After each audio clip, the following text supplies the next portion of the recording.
왜 ICF를 제가 얘기하려고 하는 걸까요? 지역사회 장애인 복지관에서 소아치료를 하면서 느낀 것에 대해서 먼저 말해보려고 합니다. 첫 번째로는 정상적을 강요받는 아이들, 잃어버린 나다움에 대해서 이야기하겠습니다. 우리 아이들에게 정상적 움직임이란 가능할까요? 흔히 말하는 노멀 무브먼트라고도 하는데요. 이 정상적인 움직임들이 치료를 행하는 비장애인, 그러니까 치료사들이 기준이 되어서 만들어진 움직임일 수 있다는 것입니다. 아이들이 비장애인처럼 움직이는 게 가능할까요? 가능하다 해도 그것이 기능적 움직임, 펑셔널 무브먼트가 되어서 수행, 퍼포먼스까지 연결될 수 있을까요? 저희는 그런 것들을 고민해 봐야 된다고 생각합니다. 어딜 가더라도 몸통이랑 목을 잡고 씨름하는 치료, 물론 거기에 안정성이 중요하다는 것은 부인하지 않습니다. 그렇지만 일생에 있어서 거기 안정성이 그렇게 중요한지는 저희가 치료사로서 고민을 해봐야 되는 지점이라고 생각합니다. 또 보호자의 혼란은 누가 책임질까요? 치료사들이 그렇게 정상적으로 움직여야 한다고 가르치는 바람에 우리 아이들은 잠깐의 순간에도 기능적인 움직임을 하지 못하고 매서운 눈으로 똑바로 서고 걸으라는 보호자의 눈치 때문에 점점 위축되고 움직임의 흥미를 잃어가고 있습니다. 움직임의 재미를 잃은 아이들의 활동량은 점점 감소하게 마련입니다. 신체 발달의 결정적 시기를 매번 놓치게 되는 것이죠. 보호자가 아이들을 닥달하게 된 이유는 무엇일까요? 치료사들이 그렇게 비정상적인 움직임을 하지 않도록 조언했기 때문이 아닐까요? 정상적을 강요받으며 자란 아이들의 현실은 어떨까요? 정상인이 기준이 되어서 아이들을 치료하면서 장애를 고쳐야 하는 것으로 인식하고 있기 때문은 아닌지 생각해 봐야 합니다. 그렇기 때문에 우리에게 필요한 것은 기능, 펑션, 과제, 태스크, 활동, 액티비티 중심의 치료 접근이 필요한 것입니다. 두 번째는 시설 중심으로 굴려지는 아이들에 대함입니다. 경험하지 못한 주인된 삶을 이야기할 수 있죠. 수도권을 중심으로 하긴 하지만 지금 아이들에게 정말로 치료 기회가 부족한가 하는 질문을 던져봐야 합니다. 물론 장애인 복지관이 만들어지던 3, 40년 전에는 치료 기회가 정말로 부족했죠. 그래서 장애인 복지관에서 개별 치료에 대한 사업을 시작했습니다. 그때는 복지관들이 의료, 세팅이 중심으로 되어서 치료 서비스가 주 사업이었죠. 근데 지금 3, 40년이 지났습니다. 이 개별 치료 사업을 해야 하는 이유가 분명하게 있을까요? 물론 저렴한 비용과 치료의 질, 그리고 여전한 치료 욕구에 대해서는 약간은 다른 관점으로 봐야 한다고 생각합니다. 이렇게 시설, 기관 중심으로 치료 시스템이 구성되다 보니까 오히려 무분별하고 과도한 치료 시스템이 만들어지고 있습니다. 이것에 대한 한계는 없을까요? 부모의 불안감과 치료 제공자의 수익이 맞물린 현실을 저희가 알고 있습니다. 치료에는 어떤 게 필요할까요? 세 개의 적절함이 필요하다고 생각합니다. 적절한 치료, 적절한 시기, 적절한 장소.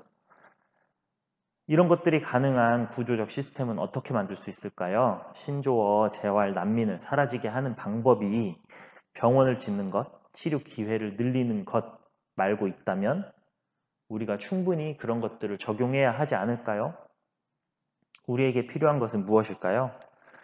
적절한 시기에 아동이 생활하는 환경에서 가족과 함께 진행되는 전문가의 적절한 치료 개입이 필요한 것입니다. 세 번째는 일상을 살기 어려운 아이들에 대함입니다. 뽀로로도 크롱도 놀면서 자라는데 우리 아이들은 어떨까요? 우리 아이들의 일상적인 삶을 보면 학교나 어린이집에 갔다가 끝나고 하루에 두세 개를 치료를 합니다. 그렇게 하다 보면 놀면서 배우면서 유대하면서 쉴 시간이 그 소중한 시간들이 차를 타고 가는 길에서 이 치료실에서 저 치료실로 옮겨가는 그 길에서 또는 치료실 앞에서 대기하면서 버려지게 마련입니다. 보통은 저녁이 훌쩍 넘겨서 집에 들어갔는데 엄마와 아이 모두 지쳐서 녹초가 되기 일쑤고요. 저녁 먹고 바로 자거나 아니면은 밀린 집안일을 하느라 아이와 유대하지 못하고 만다는 어머님들의 일관된 말씀들이 있습니다. 걷고 뛰며 즐거움, 킥보드와 자전거의 스릴, 미끄럼과 그네, 시소를 타며 느끼는 두려움과 극복하는 성취감, 산과 공원을 통해 알게 되는 자연과의 호흡, 여름이 되면 입술이 파래지고 몸을 덜덜 떨어도 나오지 않겠다고 떼쓰는 물놀이, 운동의 즐거움, 그런 것들을 단지 신체 기능에 어려움이 있다고 해서 일상을 누리지 못하는 것이 아닐 텐데 왜 아이들은 이런 일상을 경험하지 못할까요? 일상에서 아이들이 왜 발달하지 못할까요? 소방관이 되고 싶었던 아이가 있었습니다. 이전 직장에서 그 아이는 주말 가족 수중놀이 프로그램에 참여를 했죠. 그 아이가 소방관이 되기 위해서 보였던 용기는 실로 엄청났습니다. 한 번도 물에서 혼자 떠본 적이 없는 아이는 치료사인 제가 소방관이 되려면 용기를 가지고 물에 떠서 움직여 봐야 한다고 하니 두려움을 이겨내고 결국에는 20분이라는 짧은 훈련 안에 그 기능을 성공해냅니다. 그것을 하고 난 후의 성취감을 이루 말할 수 없었죠. 그 아이뿐만일까요? 그때 같이 온 엄마, 아빠, 그리고 그 아이가 가장 좋아했던 형아도 그 아이의 성취감에 진심으로 기뻐하고 함께 즐기는 모습들을 보였습니다. 또 집단 실체 활동 프로그램에서 보인 놀라운 움직임들은 어떨까요? 이 복지관에서 3명의 아이들과 집단 신체 활동 프로그램을 한 적이 있습니다.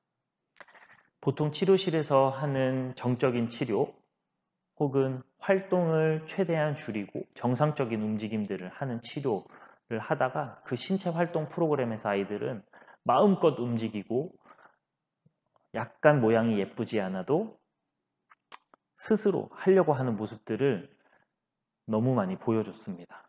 평소에 아이들이 가지고 있던 기능 수준보다 훨씬 더 높은 기능들을 할 수도 있었고 또 하지 못하더라도 충분히 도전하는 모습들을 보여주었습니다. 우리가 치료를 할 때 6개의 F 워드 Function, Fun, Family, Fit, Family, Future 이 6개의 F로 시작하는 단어들을 반드시 고려해야 한다고 합니다. 그러니까 우리에게 지금 필요한 것은 6개의 F워드가 고려된 즐거운 치료, 놀 권리, 참여의 기회, 환경의 개선이 필요하다고 볼 수 있습니다. 그렇다면 우리는 무엇을 해야 할까요? 기능, 과제, 활동 중심 치료 접근, 또 적절한 시기에 아동이 생활하는 환경에서 가족과 함께 진행되는 전문가의 적절한 치료 개입, 6개의 F워드가 고려된 즐거운 치료, 놀 권리, 참여의 기회, 환경의 개선 이런 것들이 가능하려면 무엇이 가장 중요할까? 제가 생각하기에는 아이의 삶의 모습을 그려내는 게 가장 중요하다고 생각합니다.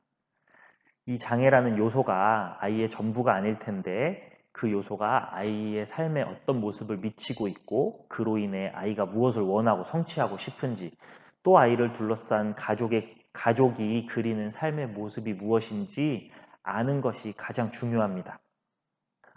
우리들, 그러니까 치료사 혹은 그 아이를 둘러싼 전문가들은 그 그림을 표준화 도구화하여 치료 및 복지 서비스에 적용해야 한다는 생각을 가지고 있습니다.